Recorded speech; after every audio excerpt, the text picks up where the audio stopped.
Is time series data crushing your database performance? InfluxDB handles millions of data points per second with a database built specifically for time series workloads. Thousands of developers have already switched for faster, real-time insights. Ready to see the difference? Visit influxdata.com today.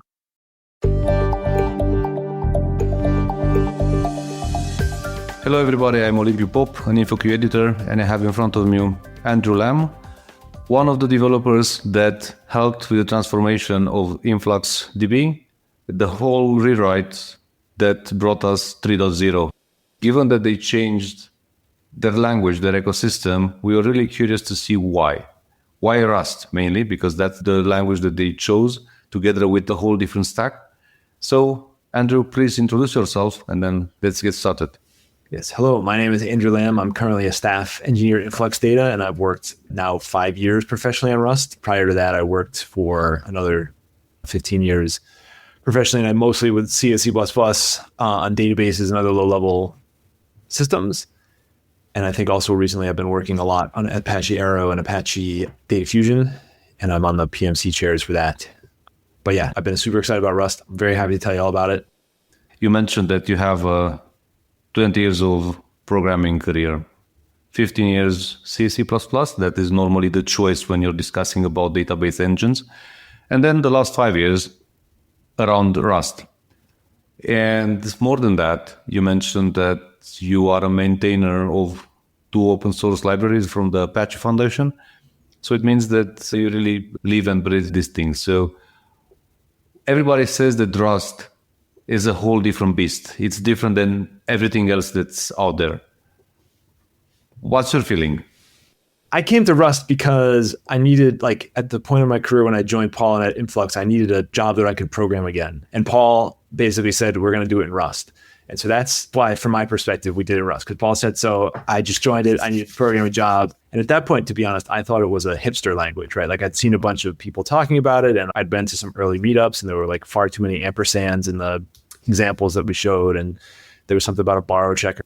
So I didn't come at it like with some deep analysis. I just came at it from, like Paul said, I'm excited to do databases again, and that sounds good enough to me.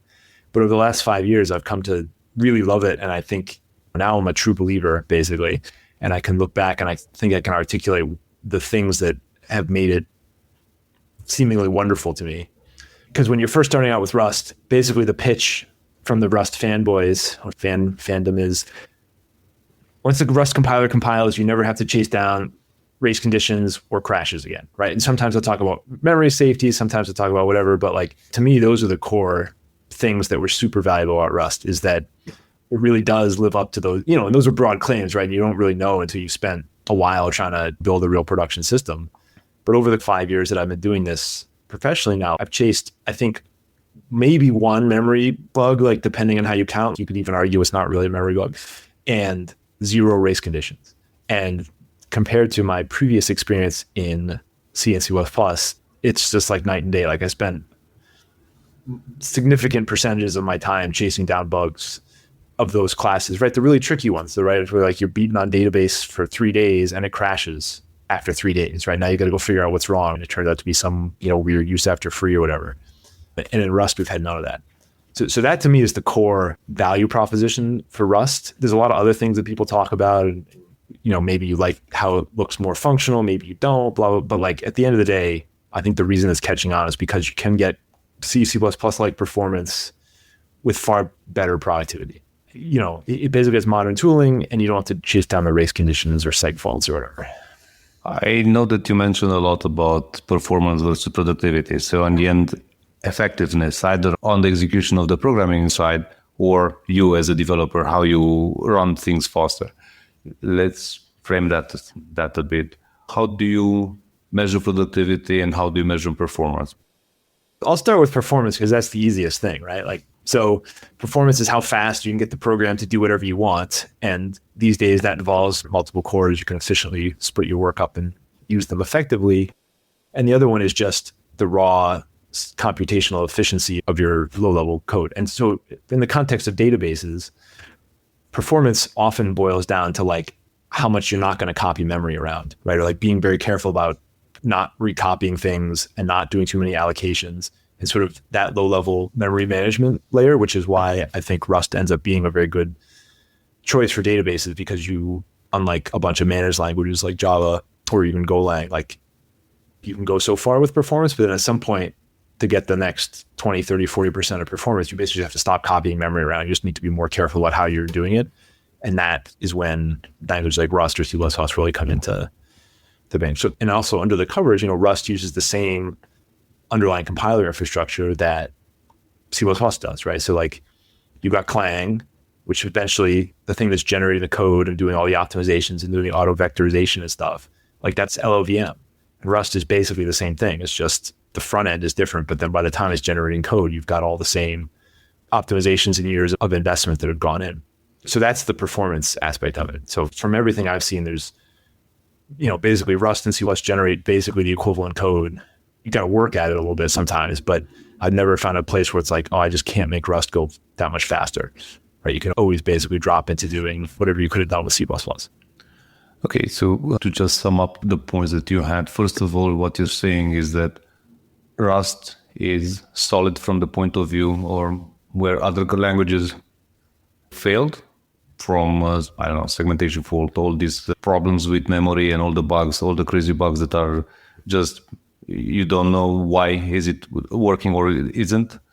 And then the other point is in the frame that you are focused mainly on data-focused products, it's the fact that you don't need to move memory from one side, copying memory from one side and to another. And that's basically reduces the number of operations that the processor needs to do. And that allows it to be a lot more performant. That's the performance piece. Yeah. And then there's the productivity piece, right?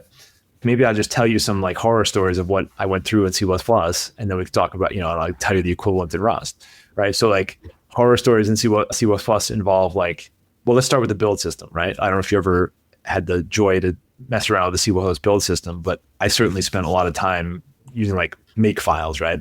I realize there's now CMake and that's slightly better, but I chased far more time than I'd like to admit, chasing down like why the thing wouldn't link, right? It couldn't find the right symbol and the whatever, and you had to like play games with this WL linker flag. Like, if you don't know what I'm talking about, that's good, but it was miserable. The reason is because make was like a 30 or 40-year-old tool at this point. And so what that practically means is like if you want to use a library in C++, it's actually a giant pain in the neck to typically integrate into your build system. And you've got to make sure all the symbols line up and whatever, right? So it's not impossible. Clearly, there's large C++ code bases that figure it out, but it's like a non-trivial amount of effort. Versus in Rust, right, they just basically copied, I don't mean to diminish it, but they basically just follow the best practice that Python innovated or JS with the package managers. And so if you want to add a dependency in Rust, like that's just built into the standard language tooling. So again, that sounds like kind of simple, but it's like, it makes a big difference, right? Like now if you want some easy to get a third-party library, it's like you add a line to a config file rather than you spend an afternoon figuring out a whole different like weird build system and hoping that it builds on your machine. So that's one aspect, right? This is modern tooling.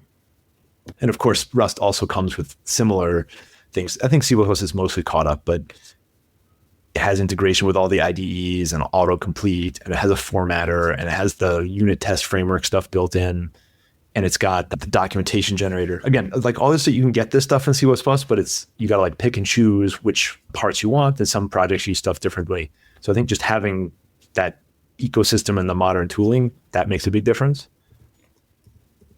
And I think then the other thing we touched on briefly was memory safety. And I actually would lump that, people talk about that. There's a lot of security benefits to that, obviously, but I also very much lump it in with the developer productivity perspective, because like I spent a significant amount of hours in my career, like days, weeks, months, chasing down weird race conditions, right? Where like you start the thing and everything works fine, or you shut it down and it's saying faults for some reason, and you spend a bunch of time trying to figure out why, right? It only happens sometimes, only under load, under this, that, and the next thing. And it's just like you spend a huge amount of time debugging, what eventually turns out to be a use after free or something.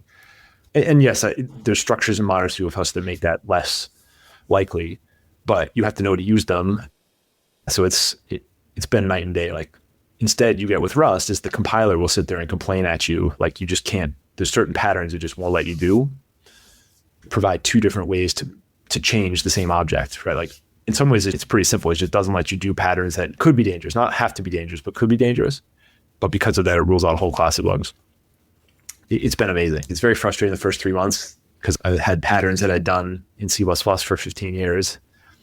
And the Rust compiler just would refuse to compile them. Just say, you just can't do that. And it's super frustrating. It's like, this is fine. I know this is fine. I've done this many, many times. And it would just say, no, you can't. What would be one of the things that you created, like some kind of automation, and then the compiler says no? Yeah, you tried to pass, like, you have a struct and you have a couple of fields, and one function you want to change some set of the fields and some function you want to change some other set of the fields. Rust won't let you effectively call one function that changes some subset and then call another one that might change another subset. At least it wouldn't at that point. They might have gotten smart enough, because it basically says, hey, you might have modified it here, and then this other function could potentially modify it as well. But of course, you have to get used to the terminology that Rust uses, which is borrow checker, immutable borrows, which at first is like a whole foreign language. Once you sort of invest in understanding that foreign language and understand what it's actually trying to tell you, which is like, you could potentially have aliasing here, and that's why we don't want to let you do this, and you understand what the pattern is instead, I think it became much more productive. It was definitely frustrating the first several months, but once you kind of like got into the flow and just went with what they suggested or what it was telling you, I think it's been great. Okay. I remember that at some point in a presentation, somebody had written on the slide something like, in Rust, it's like doing pair programming with the compiler. He's actually your friend. And one of the examples was the fact that the error messages actually mean something, and they really help you rather than all the other programming languages out there. I do think, compared to all the other programming languages I've used, which mostly was C++, I think it's gotten better since then. But yeah, the Rust compiler sets the bar for sure on, like, it doesn't tell you what's wrong from the compiler's perspective. It basically tells you what's wrong from the program, like basically you as a programmer's perspective, which is it sounds obvious that that's how you should do it. But, the types of errors you got out of C++ were like, you need this particular syntactic structure. And if you as a programmer didn't know what it was talking about, you would have no idea. You have to go Google around or go on Stack Overflow and figure out what the error actually meant. Whereas Rust says, hey, you probably meant to import this thing, right? And you just copy and paste the suggestion. It often just works. Let's say that this settles it for the language. You have a decent ecosystem. Probably most of the languages out there now have a decent IDE, and you have, let's say, a decent way of working with those things. There is a tendency now to have more focus on functional programming languages because we all have more cores, and we're discussing a lot about working in a stateless manner. And obviously, functional programming is helping with that aspect. You mentioned the memory handling that is different than all the other ones, and it makes sense. The other thing that is useful is that 90% of the application that you're running, because most of us are using libraries. And one of the powers, for instance, of the Java ecosystem, that is probably one of the best out there because it's quite broad and it grew a lot in the last almost 30 years, more or less. How is it with Rust? That's a good question, right? Like, if you're going to build a modern application, you almost certainly need a web client, right? Probably some web server, some sort of application framework, all that sort of stuff. And I agree 100%. More or less, Java sets the standard for completeness and maturity of that type of ecosystem. I've actually been very pleasantly surprised with the maturity of those systems. They don't have quite as many features. Another thing that's happened is that the Rust system tends to move fast. So like one of the pain points we've hit with Rust. So Rust is great, right? Telling you all these things about Rust. I'm not chasing down memory pointers, right? But like, what's some of the downsides of Rust? And part of it's like the ecosystem you're describing, right? The ecosystem is still relatively new. It hasn't had 20 years of battle testing. What that means in practice is that your dependencies upgrade quickly, like every couple of months. Some of the foundational pieces, like the underlying HTTP handler, we just went through one of these things called Hyper. They made a change, which made some substantial changes to the API. And then there's a whole stack of dependencies on top of it that also changed those APIs. And so what that means is, from your application's perspective, you basically need to continually invest time in keeping up with all the dependencies. And I think a lot of the Rust crates don't, for example, keep a long-term stable release that they backport stuff to. Instead, they're just always kind of pushing forward. So that's been a challenge. it just takes time. I'm not sure if it's just how the software development cycle is changing these days. You continually have to keep up with dependencies, but that's also, I think, basically becoming the state of the art everywhere. So I'm not sure it's as big a deal as it might have been a few years ago. If it takes my feeling is that the last 3-4 years, maybe a little bit more, I made it a habit that during the spring I'm visiting the QCon Europe. And usually just roaming around, you hear pretty much, or I heard the same story over and over again. Well, it's written in Go, blah, blah, blah, blah, blah. So Go seemed to be the lingua franca for the CNCF ecosystem, so the cloud native ecosystem. Then at some point, there were some outliers. Some people that were doing it in C mainly. And the reason why they did that is like, well, we don't need any assistance. We know what we're doing. So we are certain that to do it. Then, starting from last year, it started to shift. Everybody moved towards Rust. And the other thing that seemed to happen, there are two other points that I would like to mention about Rust. One of them is Rust is the first programming language that was accepted in the Linux kernel besides the C family. Yeah. And that's a really big deal. Absolutely. The other one is the WebAssembly. Yes. It seems that WebAssembly and Rust are very good friends. I think it's because there's very good tooling and libraries around there, and because the memory management is so important in WebAssembly, right? Like you're restricted with what you can do with the memory in order to satisfy its security model. And so I think it's relatively straightforward to model the restrictions in Rust. And then it's clear some people have really spent a lot of time building great tooling for building WebAssembly, right? Like it basically works well. The other thing I've noticed, in addition to WebAssembly, by the way, is also Python. If you look at the Python ecosystem, there's a huge amount of Python code, but then if it ever needed performance, it would drop down into C, right? I think what we're seeing now is many new projects, Daft, like there's a whole bunch of them, new linters, UV, like all these Python tools, instead of dropping into C when they need performance, they're dropping into Rust. It's a similar story where like the development productivity is significantly better. And so consequently, I think the Python ecosystem is another example like WebAssembly. Yeah, it's quite nice because if you look at the modern history in the last 30 years, since things started to catch up and we had bubble after bubble, we had the dot-com bubble and then waves after waves, it seemed that always there was one language to rule them all. Now it seems that we finally got to a point of maturity where everybody chooses their own poison. Yes. And then you have some pioneers like Rust in this case, or Python that is very adopted by scientific organizations. And well, currently these are synonymous with data science. But Yes. Basically it seems that what people said almost 2 decades ago, that software is eating the world, is actually happening, and the programming languages are very important. And now it seems that we can live in harmony. It's like a global village where Rust is known for its proper way of handling memory. Then in the website, you have quite a few options actually, because everybody can do that. And you can build one step on top of the other. WebAssembly is on of these pieces, so things are actually happening quite nicely, and it's quite harmonious, if I can say that. And Yes. You mentioned earlier that one of the things that you mentioned on the productivity checklist was the fact that you have unit testing available.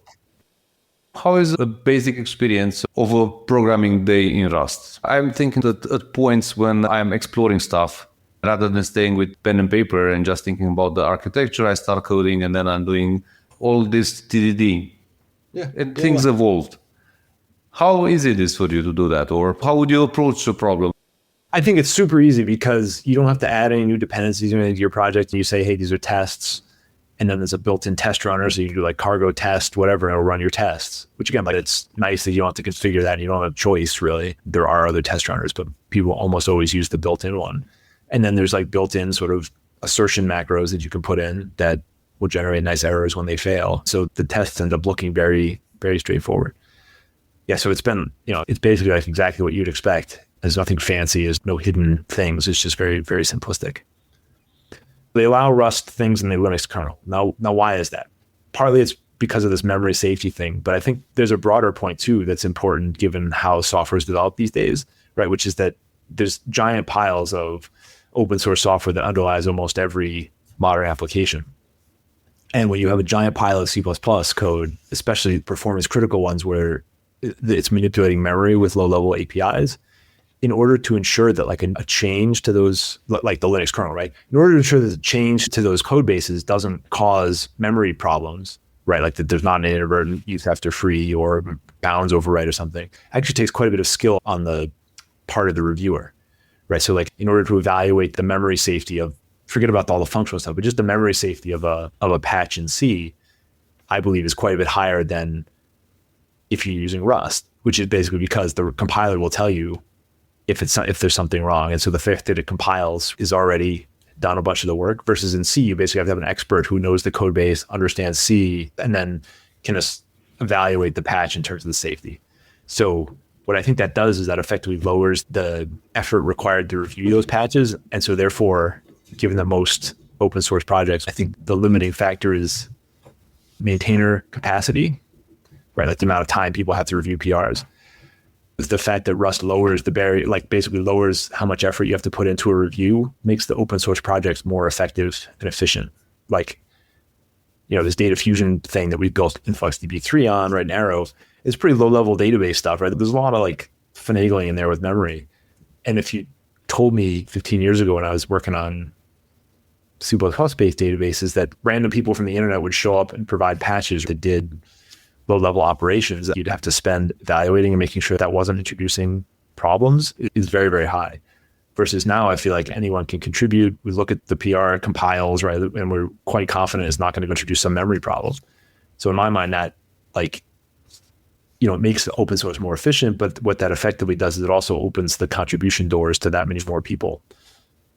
That's my theory. We'll see whether that's borne out in practice, but I feel like that's one of the reasons why Rust is so popular in the open source world too. Well, it felt that, how should I put it nicely? It felt that Rust had friends in high places when the US government came with the legislation for safe memory. And now everybody just points to Rust. Okay, that's the solution. That's the silver bullet. At least that was the feeling at that point, because I was looking more into cybersecurity. Yeah. But more than that, you mentioned that InfluxDB 3.0 is around Rust. Yeah. Paul made a bet, or the company together with Paul made a bet, and it seems that it's paying off big time. I would assume that rewriting the whole database from scratch, and then on top of that, getting involved in all these communities, because actually Influx data has a lot of moving parts that are all open source and that they can be used. You had also an acronym for that, Arrow, or the TIC stack, the FDAP stack? FDAP stack. And then at some point you were also considering adding another I into that, the iceberg, in terms of... Oh yeah, wait, it's coming. Let me walk the people through the FDAP stack story first, and then we get to the iceberg piece. So, as you said, like rewriting a database is a very ambitious undertaking, typically undertaken by startups who don't know any better. Paul knew better, right? Because he'd actually done it at least once before. And Evan, who was the CEO of Influx, also knew how much of an effort it was. And so I think part of the story of rewriting the database for 3.0 was that they have to find a way to do it more efficiently than all by themselves, right? If there's just basically all Influx employees writing it from scratch, they knew that was going to take a long, long time. Instead, the bet was, we're not going to rewrite the whole thing from scratch, right? We're actually going to build on top of the open source, the several open source pieces that have most of what we want anyway, right? They're basically commoditized now. And then we'll just spend most of our engineering effort building the time series specific components. So that piece that's common across multiple vendors is this FDAP stack, right? So that's like the Flight, Arrow, Parquet, Data Fusion, because Influx was not the only people who want a fast columnar execution engine, which is what Data Fusion is, right? Query engine or SQL Planner. Again, there's a bunch of other people who are interested in that technology as well. And so by working together, from Influx's perspective, that basically lowers the investment required to get the same level of technology. There's other considerations too, but like from a purely economic perspective, you just think about like, how do you make a new database if you have to build a whole new database from the ground up, totally integrated, right? Like something like DuckDB, it's possible, but it's a major investment, and you have to have the right people too, right? Like DuckDB guys are basically the database world experts out of CWI. So yes, they can build a new one. It's great. But like, can any arbitrary startup be able to muster that kind of expertise and investment? Probably not. But working together, I think you can actually, a bunch of different people from a bunch of different companies that all have the same needs. I think you can actually muster the same level of expertise and investment that you've only been able to muster before as part of a big, well-funded company. So that's like the story you have to ask, right? Like, why is it so important in the story? Because you couldn't have rewritten the database with the same staffing level if you hadn't had the open source pieces. And I think kind of from like early versions of Influx, the versions 1 and 2, and it's actually very common for other open source like companies that were built on products, like the vast majority of the contribution to the product came from the employees of the company, right? And then yes, they accepted contributions from elsewhere, but most of the development effort is driven by the company's employees.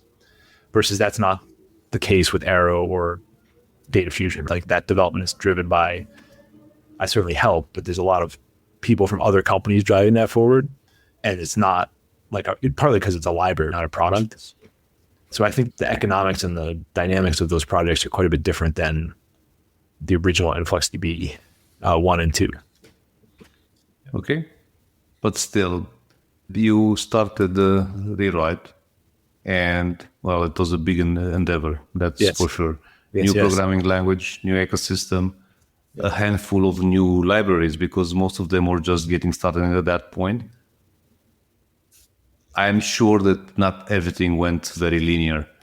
What were the things that, I don't know, the war stories? What should we know, the kind of things that you're going to tell your grandchildren, your neighbors, take care about this kind of stuff. I think there's like a bunch of Rust specific stuff, which we can talk about. Maybe I'll start with the specific Influx database stuff. So the first lesson, which won't surprise anyone, is that it takes longer than you'd ever expect. Something else that was interesting is when you started out, there's this whole class of what's called disaggregated databases now, which is basically with the move to the cloud and with services like Amazon S3 as the object store, that basically became the place that you want to put your durable data, partly because you outsource the durability requirements to it, but also, and it's basically infinitely scalable, and it's supposed to be real cheap, right? So there was a move in database architectures, and InfluxDB is the same, to instead of tightly tying your data to the local disk, you disaggregate, you put the permanent store on S3 because it's cheaper and it's durable, you don't have to worry about crashes and blah, blah, blah. And then you have a local copy there. I think something we totally underestimated when we started was how slow S3 is, basically, especially for use cases that need low latency. Like Influx's bread and butter was like really low latency queries to drive dashboards. You run a query and you get the results back in 5 or 10 milliseconds. If you're just running on S3, like the S3 request itself takes like 100 milliseconds. It varies a lot too, which is another problem. So the point is, like, if you care about low latency, the mere fact that you have to go to S3 once, you can't do it because you've already blown your budget. And so I think that ended up meaning that the caching logic of what became, that was a far bigger investment than we thought was going to be required, right? We just thought, we'll read off object store, everything will be fine. It turned out that you needed like many levels of complicated caching to get the same level of performance.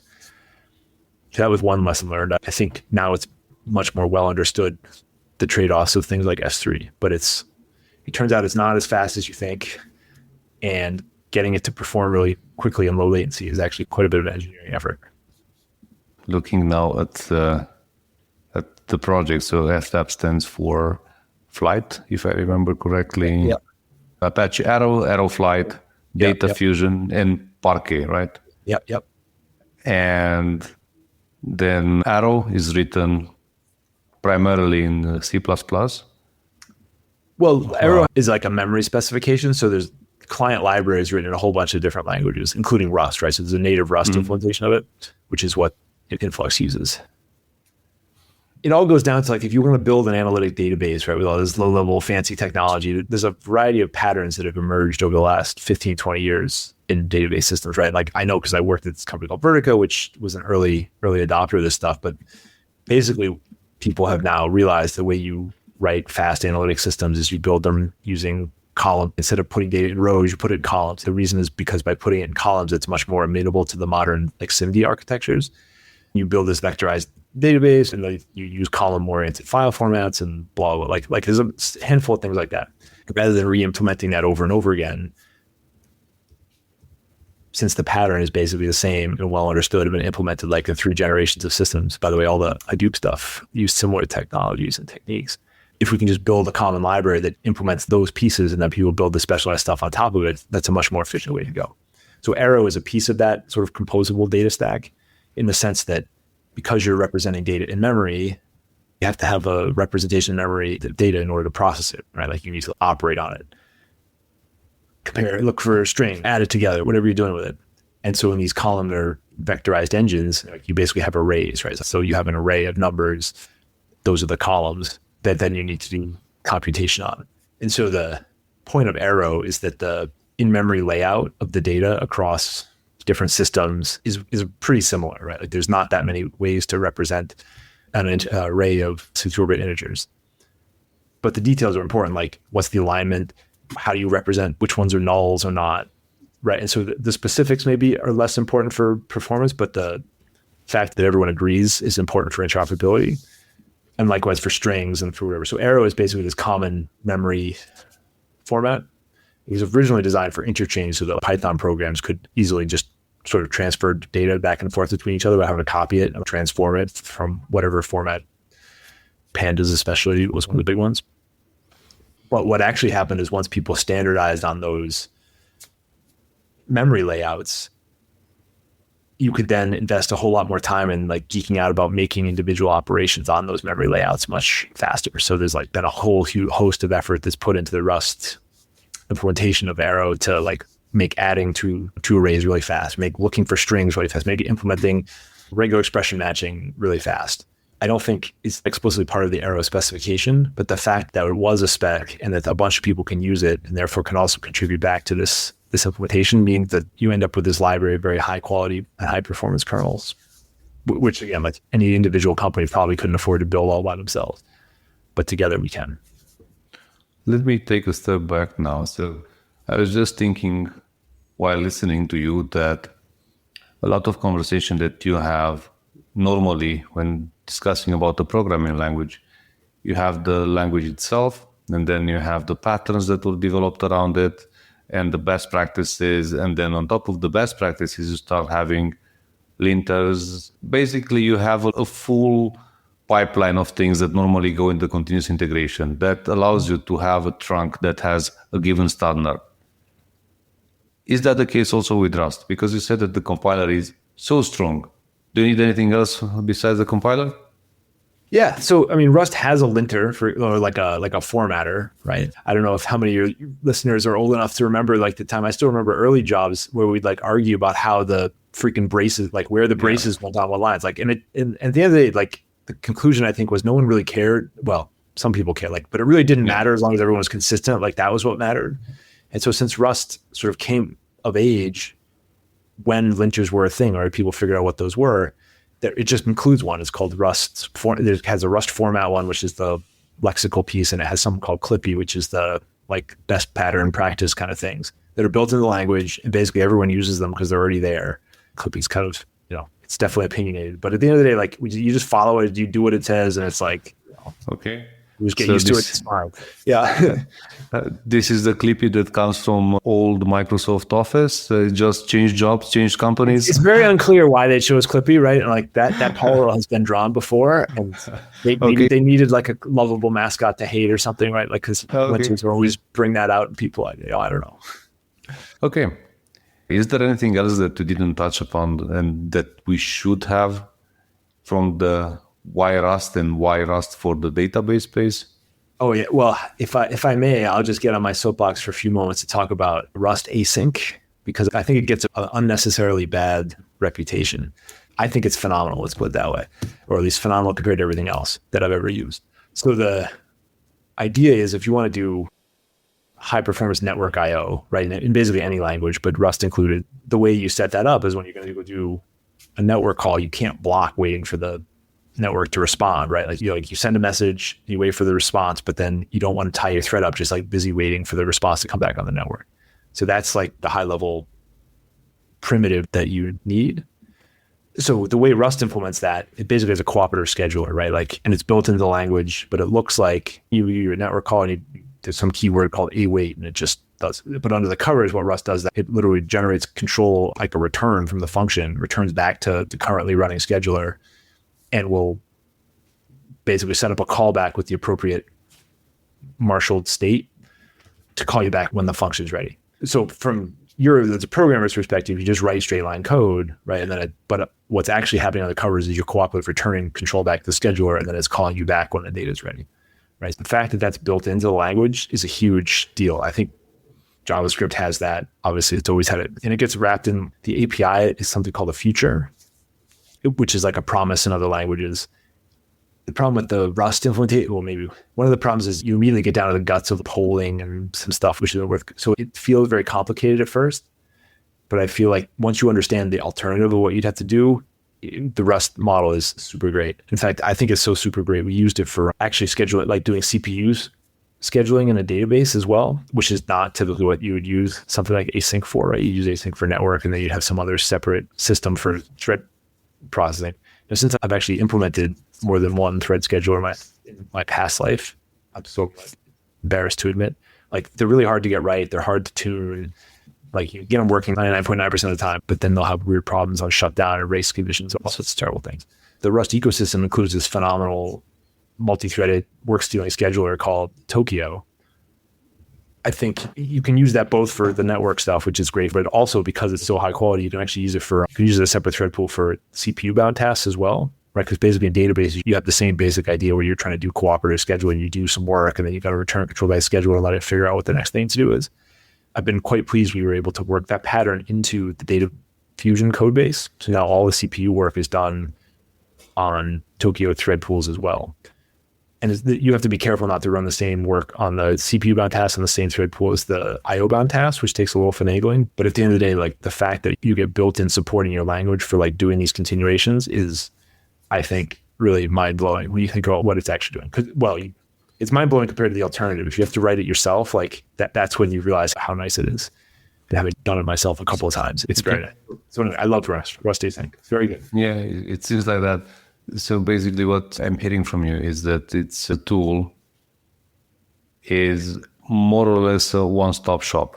The tool chain that you get with Rust is pretty complete, and it has a lot of the stuff that will normally go somewhere else, and it leaves space for tool building companies. And that even the scheduling side on the thread side is that good that you can use it also for internal purposes. Yeah, so from my perspective, if you're Rust is a phenomenal choice for building performance critical, infrastructure where performance and resource efficiency matter, right? Like that's one of the reasons why it's good for WebAssembly as well. I think it's passable. Like you could plausibly build like websites and stuff with it. I've seen people that like web frameworks and stuff, but if I were doing that, I would not build web frameworks with Rust. Like it's totally unnecessary. The web frameworks are like never CPU bound, or like all that's really about managing complexity and the libraries and stuff. So like there's a lot of better choices in my opinion than Rust for the application tier. But if you're building a database or some database intensive application or some network thing or something where performance really matters because you got to link to a million files, Rust is pretty hard to beat. So whenever something that is resource intensive, something that you don't want to get wrong, use Rust. For anything, for a web, for instance, there are other choices, because that was also something they had in mind. There are a lot of these purists that are just going all the way, and then they make a lot of efforts into make something look good, and it's even more complex than it should be. Rust has the low-level primitives to manage memory and control that carefully, but it comes with overhead of like now you have to think about that a little bit more. Versus like when you're writing a web handler, you probably don't care about the allocation of the intermediate object or whatever. It doesn't matter in the grand scheme of things. So I think Rust has more power than you need for a lot of the internal web stuff. I also think there's some subset of people who really love low level, worrying about where's the memory owned and who owns what, and making it really faster. And like, there's a bunch of people that's not super interesting. And it's, like forcing them to worry about that when it's not really relevant to their job. It basically just puts too high a barriers. Far more people that write good websites than we care about the low level details that you have to worry about in Rust. But like if you're down in a database and that stuff really matters, like Rust really starts shining. Okay, great. And my final question, how about documentation? Yeah, I don't know how the Rust community did it, but they're like obsessed with documentation. And so the actual Rust project itself is, I think, very, very well documented.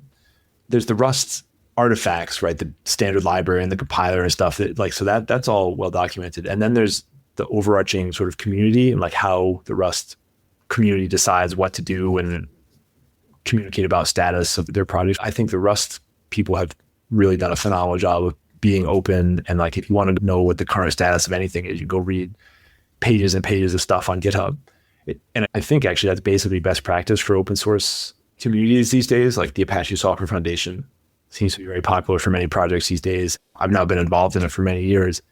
It has very, very few actual requirements on the projects, right? Like the actual requirement, but the one of them that really is like basically everything happens publicly, right? So there's one or two things that happen non-publicly, but everything else is public in some way or other. It's either on public mailing list or it's on GitHub issues or whatever. And I think that, but it may not sound that important. I think that alone is really critical to building, community trust, but also like people trusting enough to like they want to get involved because they can see and they can be part of the discussions. There's no magic sort of behind the scenes dealing going on. People have full visibility. Okay. The Rust organization itself is very, very good at that as well, I think. Okay, and how does the decision being taken? Because that was also one of the things that I had in mind. That one of the things that was very useful in the Java space, even though it was slower than expected, was the Java community process. It's very bureaucratic and it moves slowly, but as you mentioned, the community felt that it's part of it and people can chip in. It seems that Rust has something similar. Yeah, it's the same thing, like very, very similar. There's a process to make, they call them RFCs in Rust, but it's the same basic idea where whoever wants to make a change writes up why and explains what, and then there's a community comment period where lots of people can, I don't know the exact criteria for what's required to get one of those passed, but in Apache, we basically strive for consensus all the time. And I think most people are pretty reasonable about it. Another important thing is you don't make everyone sign off on it. You just basically give everyone the opportunity to object, which is a very important difference because it means one person's sort of apathy can't slow the whole process down. But they also have an opportunity to participate if they actually want to. But they have to put the work in to participate. Okay. Thank you for your time, Andrew. Very insightful conversation. I hope you have a good and busy evening. Thank you.